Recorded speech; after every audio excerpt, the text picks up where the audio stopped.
Sometimes all the hype in the world is not enough to keep a game from falling off the edge of the earth. Welcome everybody, Chaos here. Today we're going to be checking out 12 video games that were super hyped, every game is now, and then they died almost immediately after launch. You let me know which of these you were the most excited for, which you actually spent money on, which you threw in the trash can if they weren't a digital download. Drop a like, make sure you guys are following the page, and at number 12, you probably don't even remember this one. It's called Knack. This is one of the first PS4 exclusives ever released, and while it was hyped up pretty good, it's now seen as one of the major outliers in Sony's library. Knack was a platformer with some pretty interesting mechanics and actually had some impressive visuals, but the gameplay was very repetitive. It was not a good representation of what the PS4 was capable of, and a few years later, you guessed it, we got Knack 2, which ironically suffered from a lot of the same flaws. Now, both games belong on this list, and frankly, I really don't think we're going to be getting a Knack 3 anytime soon, and I don't think anybody's upset about that. Something you're not going to be upset about is, if you're getting any G Fuel guys, Code Chaos is juiced to 30% off. Right now, link is at the top of the description. Go get it. If you do, send me a screenshot so I can show you some love as well. At number 11, Atlas. Does anybody remember this game? It was released in early access in late 2018. It was a pirate MMO developed by Grapeshot Games. It had a huge hype train. It was meant to capitalize on the popularity of survival games like Ark and Dust, but instead of roaming around a deserted map, you got to sail the high seas and look for treasures and resources, all while encountering other players. The servers, they were massive. They supported up to 40,000 players at one time. Atlas definitely wasn't a failure, but it's certainly fallen off the radar. It dropped on both Xbox and PC, and the Xbox version is practically dead.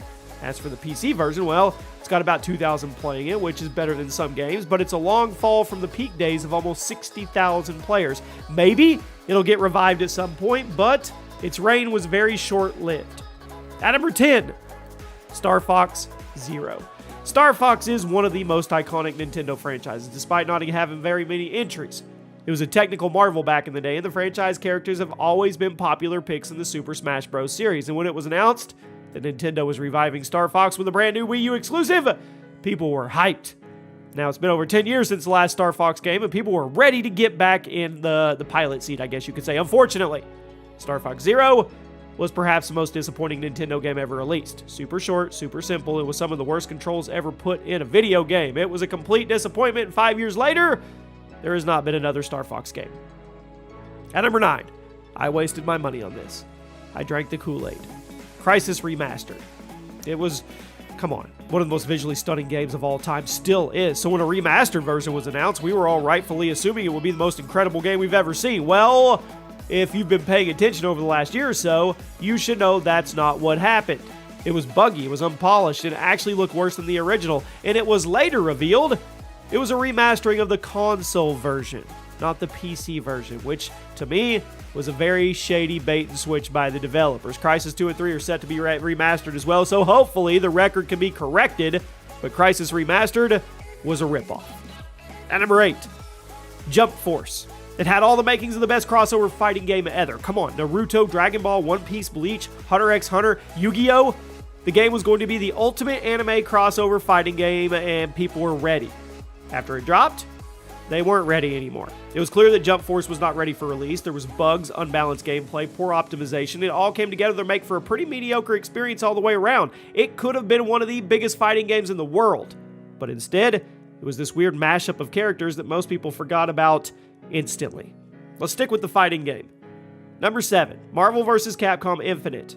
Crossover fighting games. The game that killed one of my favorite franchises. Marvel vs. Capcom is one of the legends of the arcade, but Marvel vs. Capcom Infinite took so many missteps that it ended up sinking the franchise altogether. It dropped in 2017 after this huge, long hype train, and while the gameplay was fantastic, everything else had issues. The rosters of characters was very small, and a lot of the character models, they were blatantly copy-pasted from Marvel vs. Capcom 3. It was later revealed that Infinite's budget was small, about the same as one season for DLC from Street Fighter V, so let that sink in. Marvel vs. Capcom Infinite had the same budget as a single season for DLC for Street Fighter V. I mean, it had a content drought. Since it was released in 2017 right next to other games like Dragon Ball FighterZ, it was forgotten. At number 6, Harry Potter Wizards Unite. Does anybody remember this game? In the grand scheme of things, there aren't very many Harry Potter games, and we're excited about the one that's coming, so it's a big deal. Wizards Unite was developed by Niantic, the same company that made Pokemon Go, and it was another augmented reality mobile game. Basically, Wizards Unite was Pokemon Go, but set in the Harry Potter universe, so you would walk around town, encounter various characters, monsters, all from the world of J.K. Rowling. Leading up to the release, there was a lot of talk about how the game was stealing the spotlight from Pokemon Go, but that didn't happen. To put it bluntly, Wizards Unite generated about $12 million in its first month, while Pokemon Go generated $200 million in its first month. Plus, Pokemon Go is still alive, while Wizards Unite has been buried in the App Store forever.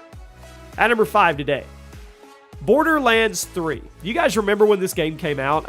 I love Borderlands. I love the story. I got a decent amount of fun out of the Borderlands games, but I can't be the only one who forgets the game came out. Borderlands 3 dropped in late 2019. Long hype train, been chugging for years, and while it did get good reviews and it sold good, it was very quickly pushed out of the spotlight. It didn't bring much new material to the table, making it feel like this big expansion for Borderlands 2. And when you put 3 next to 2, it was clear 2 was the superior game. Lots of people played Borderlands 2, but when's the last time you heard of anybody playing Borderlands 3? At number 4, Gears 5.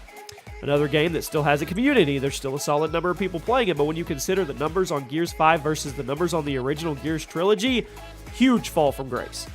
Gears 5 dropped in late 2019 on the Xbox One and PC. The game sold solid because it's Gears, right? But it didn't do anything new. Ever since Epic left the Gears franchise, Microsoft has been struggling to keep it in the spotlight, and Gears 5 didn't change anybody's mind. Yes, the gameplay was solid, presentation was good, but it was a financial disappointment, reportedly selling over 4 times less than the previous Gear games. Now, I want Microsoft to bring Gears back to the spotlight. I love the series. I just don't know how they're going to do it. At number 3, Anthem. I saw it for sale in Walmart for $30 the other day for PC. EA and BioWare wanted this to be their destiny. They did, literally. Online looter-shooter set in a sci-fi world, power armor, special abilities, fancy weapons. It was blatantly a Destiny ripoff, but hey, if it's fun, it's fun. Well, it wasn't fun. It dropped in early 2019. It was completely dead on arrival. And the presentation was good, but the game was not fun. Plus, it was loaded with bugs, and the loot distribution was horrible. And BioWare was seemingly completely out of touch with the community. Who would have thought? A few months later, it reportedly only had less than 3,000 active players on Xbox and even less on other platforms. There are rumors of this massive overhaul for Anthem, but I doubt it. At number 2, Marvel's Avengers. Now, I got a little bit of fun out of this game, and I know Square Enix is still trying to make it a thing, but when you consider how much money was put into the game's marketing and how few people picked it up, here it is. I got fun out of it because I love Marvel, regardless how it is. You could give me a card game of just plain and simple cards, and I'd love it. Anyway, developed by Crystal Dynamics, published by Square Enix, Marvel's Avengers is a co-op action game where you play as a bunch of different Marvel characters and you go mindlessly beat up hordes of enemies. Presentation was decent, combat was fun from time to time, but the game was shallow, and the content drought was real. Marvel's Avengers is a prime example of a live service game, and I think most of you know that live services aren't a super popular angle to take. Square Enix is doing their best to revive the game, new content patches, new updates, but at the end of the day, the game performed way worse than it should have, and according to Steam charts, there's less than 700 people playing the game right now. There's your answer. But at number 1 today, of games that died at launch day, Warcraft 3 Reforged. Now, there are a million reasons why Reforged flopped so hard. Could have been the false advertising, could have been the horrible gameplay changes, could have been the abundance of bugs, could have been the awful distribution. The list goes on and on.